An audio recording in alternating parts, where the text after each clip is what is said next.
Chers auditeurs, bonsoir et bienvenue pour cette nouvelle émission de Parole à notre évêque sur RCF Limousin. Je suis avec notre évêque, Monseigneur Pierre-Antoine Bozo, qui est présent avec nous pour faire un retour sur l'actualité. Bonsoir Monseigneur. Bonsoir Marie-Flore. Alors Monseigneur, mercredi dernier, ça a été l'occasion, pour l'occasion des ostensions du Dorat, et à l'issue d'une messe avec la confrérie, vous avez assisté à votre première reconnaissance des reliques. Alors comment l'avez-vous vécu ? Alors j'ai vécu cela en étant d'abord un peu impressionné par le décorum. C'est d'abord une magnifique collégiale, celle du Dorat, grande et vaste, et puis une confrérie nombreuse, très engagée, avec aussi les sapeurs en grand uniforme et pas mal de monde présent. Donc on sent qu'il y a une certaine ferveur populaire. Et puis effectivement, c'est ce rapport aux reliques là qui est au fond, il s'agit donc d'ouvrir les mausolées qui contiennent les reliquaires, et puis dans les reliquaires, dont on enlève le sceau de cire, puisqu'ils n'ont pas été ouverts depuis 7 ans, depuis les dernières ostensions, à l'intérieur des reliquaires, on vérifie la présence des reliques. Donc il est assez normal que le sceau n'ayant pas sauté, les reliques soient présentes, mais enfin c'est un peu formel, ça signifie donc qu'on peut procéder aux ostensions, puisque les reliques sont bien en état à l'intérieur. Alors évidemment, elles s'abîment un peu, ce sont des reliques de Saint Israël et Saint Théobald, donc vous voyez, c'est le tournant du Xe et du XIe siècle, donc ça commence à dater un peu. Et ça nous dit vraiment, auprès de ces ossements, vous voyez, il s'agit d'ossements, je me disais, voilà, ces deux hommes qui ont été chanoines, qui ont consacré leur vie à Dieu, qui ont laissé un témoignage de foi et de sainteté qui continue de se transmettre. Ces deux hommes ont vécu réellement ici, dans ce terroir, voilà, il y a plus de 1000 ans. Et donc, nous continuons de vivre de la même foi, dans des circonstances qui n'ont rien à voir, qu'ils ne reconnaîtraient probablement pas. Mais il y a quand même cette continuité qui est marquée de manière très concrète finalement par ce constat de leur reste, de leur reste mortel. Alors il faut mettre les choses à leur juste place, et l'important c'est évidemment que cette évocation des saints nous conduise à la sainteté de Dieu, bien sûr, et nous donne le désir de la sainteté pour nous. Mais en tout cas, à travers cette chose un peu formelle, vous voyez, puisque tout est très codifié dans le cérémonial des ostensions, peut-être spécialement celle du Dorat, et bien à travers tout ça, il y a une transmission non seulement d'une culture, mais d'une vie de foi qui me semblait belle et bonne. Donc j'ai découvert cela avec une vraie joie intérieure. Et puis il y avait une vraie joie extérieure, on sentait que les gens étaient heureux, tous les 7 ans quand même, c'est pas rien que voilà, ça revienne et que ce soit maintenant le moment des ostensions. Alors hier, vous avez eu la journée du presbytérium, qui est une rencontre que vous avez 2 fois par an avec les prêtres du diocèse. Pouvez-vous expliquer un peu à nos auditeurs en quoi consiste un peu cette journée de travail ? Alors il s'agit de ce qu'on appelle le conseil presbytéral, ce qui est un tout petit peu différent, parce que la journée du presbytérium, ça réunirait tous les prêtres du diocèse. Là, ça réunit quasiment tous les prêtres du diocèse.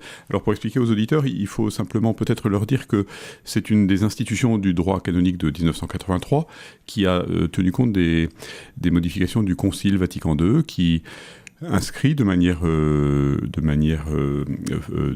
définitive la consultation des prêtres du diocèse, donc d'une représentation des prêtres du diocèse dans ce qu'on appelle le conseil presbytéral pour l'évêque. Donc l'évêque a besoin de rencontrer, le droit lui demande de rencontrer régulièrement cette représentation de ces prêtres donc ce qu'on appelle le conseil presbytéral. Et il se trouve que le nombre de prêtres dans notre diocèse ayant diminué, le système électif finissait par ne plus correspondre à grand-chose. Et donc quand je suis arrivé, il y avait encore un conseil presbytéral élu d'une vingtaine de prêtres. Et puis j'ai proposé, et ça a été accepté par les prêtres, puisqu'il y a eu un vote sur le changement des statuts du conseil presbytéral. J'ai proposé que nous élargissions le conseil presbytéral, donc avec des prêtres élus, à l'ensemble des prêtres en activité et à une représentation élue des prêtres retirés du ministère, des prêtres retraités, même s'ils continuent d'avoir une activité de service. Voilà. Et donc, aujourd'hui, le conseil presbytéral, c'est quasiment...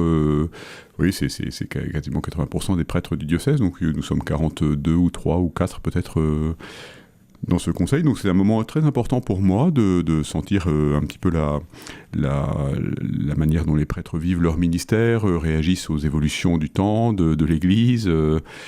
Et donc je vis ces rencontres avec je les considère comme des moments importants, en tout cas pour moi dans le discernement de mon ministère d'évêque. Mais c'est aussi un lieu de manifestation de manifestation et de travail de l'unité de notre presbytérium. Il ne vous a pas échappé que ces 42 ou 3 prêtres présents en activité, ceux qui sont aux manettes dans les paroisses du diocèse, et les services ne sont pas tous les mêmes, ils ne sont pas de la même génération, ils n'ont pas le même âge, ils ne viennent pas des mêmes milieux sociaux, ils n'ont pas fait les mêmes formations. Et donc, il y a un travail d'unité qui est un vrai et beau travail, qui est le travail de toute l'Église. C'est difficile, l'unité de l'Église. Si Jésus prie avant de retourner vers son Père pour que ses disciples soient un, c'est que ça ne va pas de soi.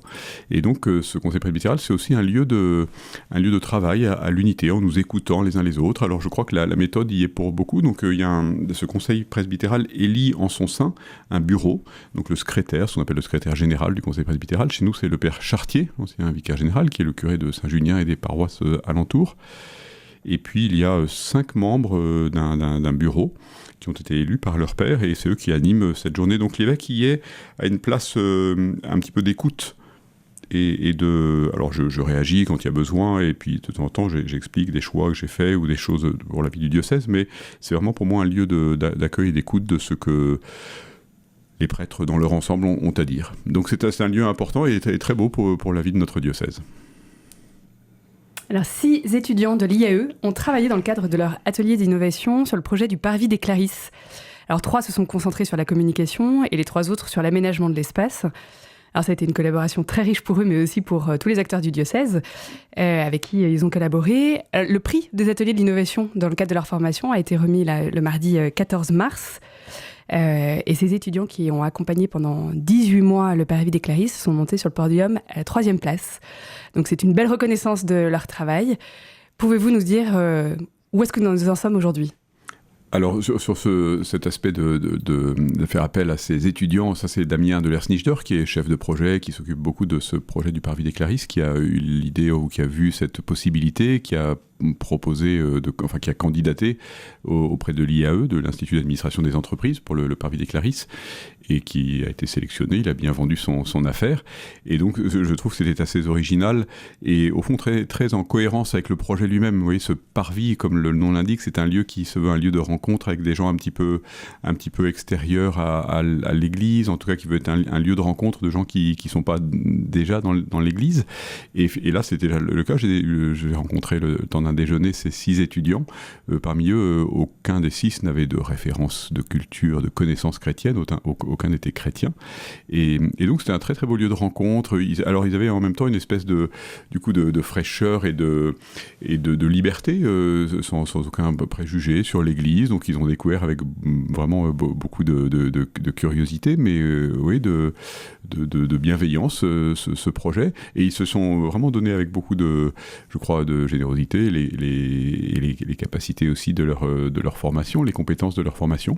Donc ça a été une bonne aide, en même temps finalement une manière d'expérimenter que ce Parvis des Clarisses correspond à un besoin dans notre Église. Vous voyez, c'est-à-dire que c'est un lieu de rencontre avec l'Église qui n'est pas un lieu institutionnel habituel, comme un presbytère, comme venir demander à un prêtre ou à un groupe chrétien quelque chose. C'est un autre biais, et c'est ça que veut honorer ce gros projet du Parvis des Clarisses. Donc c'est assez heureux comme initiative, et je trouve que les résultats de cette expérience avec ces jeunes étudiants étaient plutôt concluants. Alors, Monseigneur, du 28 au 31 mars, vous allez retrouver les autres évêques de France pour assister à l'Assemblée plénière de Lourdes. Quelles sont les thématiques qui vont être abordées pendant ces 5 jours ?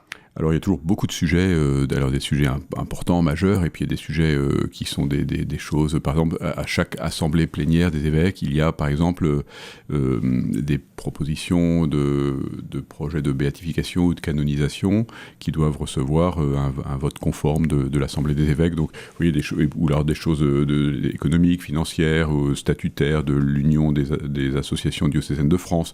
Donc ça fait partie des choses un peu récurrentes qui sont les sujets mineurs, j'allais dire. Et puis il y a les gros sujets de cette assemblée. Ce sera alors la suite de notre assemblée de novembre 2021, qui elle-même avait suivi la remise du rapport Sauvé sur la SIAZ, la Commission indépendante sur les abus sexuels dans l'Église. Et donc, suite à cette assemblée de novembre 2021, nous avions décidé de la mise en chantier de 9 groupes de travail, qui étaient des manières de prendre en compte les préconisations du rapport Sauvé. Et donc, 9 groupes ont travaillé depuis 1 an et demi maintenant, composés d'une dizaine de personnes chacun, accompagnés chacun par un évêque, mais menés par des personnes laïques au titre de leurs compétences sur les sujets en question. Et donc il y a la remise du travail de ces groupes qui doit aboutir à des préconisations et des choix validés par les évêques, validés ou non, ce sera ce que va décider l'Assemblée. Mais donc ce sera un sujet important, c'est-à-dire que il faut maintenant que ce que le rapport Sauvé a dévoilé de si terrible dans la vie de l'Église, nous ayons vraiment les moyens de nous assurer que ça ne se reproduise pas. Voilà. Et donc ces groupes-là, on se bute, et leurs préconisations sont dans ce sens-là. Et puis, il y aura un autre sujet qui est un sujet un petit peu technique, mais nécessaire, c'est l'adaptation des structures de la Conférence des évêques de France, parce que l'Église change, les temps changent, et donc il faut adapter des structures qui ne nous semblent plus tout à fait adaptées à notre époque, et puis à des moyens qui sont en diminution, des moyens humains et financiers. Et donc on a ce qu'on appelle un chemin de transformation. C'est comme ça que le prestataire qui nous accompagne, Nexus, appelle ce processus, donc chemin de transformation. Donc là, on doit aboutir à des étapes décisives pour renouveler la structure de la Conférence des évêques de France. Donc ce sera les 2 gros sujets qui nous occuperont davantage. Merci Monseigneur, merci pour ce temps d'échange. Chers auditeurs, je vous remercie d'avoir été à l'écoute avec nous ce soir. Je vous souhaite une très bonne soirée avec les programmes de RCF.